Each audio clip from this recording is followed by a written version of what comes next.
राष्ट्रवादी शरदचंद्र पवार पक्षाचे नेते खासदार शरद पवार काल शुक्रवारी कोल्हापूर दौऱ्यावर आले होते. आज सकाळी त्यांनी स्वर्गीय पी.एन. पाटील यांच्या निवासस्थानी भेट देऊन राहुल पाटील आणि राजेश पाटील यांचं सांत्वन केलं.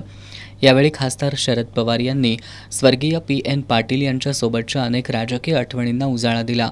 राजीव गांधी सूतगिरणीची उभारणी, त्याचबरोबर सूतगिरणीची आपल्या हस्ते झालेली पायाभरणी अशा अनेक आठवणी शरद पवार यांनी सांगितल्या.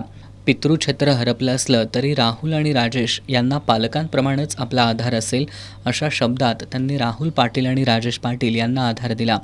यावेळी राष्ट्रवादी शरदचंद्र पवार पक्षाचे जिल्हाध्यक्ष व्ही.बी. पाटील, शहराध्यक्ष आर.के. पोवार, ए.वाय. पाटील, गोकुळचे ज्येष्ठ संचालक विश्वास पाटील, भोगावती कारखान्याचे चेअरमन प्राध्यापक शिवाजीराव पाटील, बाजार समितीचे माजी सभापती भारत पाटील भुयेकर, बाजार समितीचे संचालक संभाजीराव पाटील, माजी जिल्हा परिषद सदस्य बी.एच. पाटील यांच्यासह भोगावती कारखान्याचे सर्व संचालक उपस्थित होते.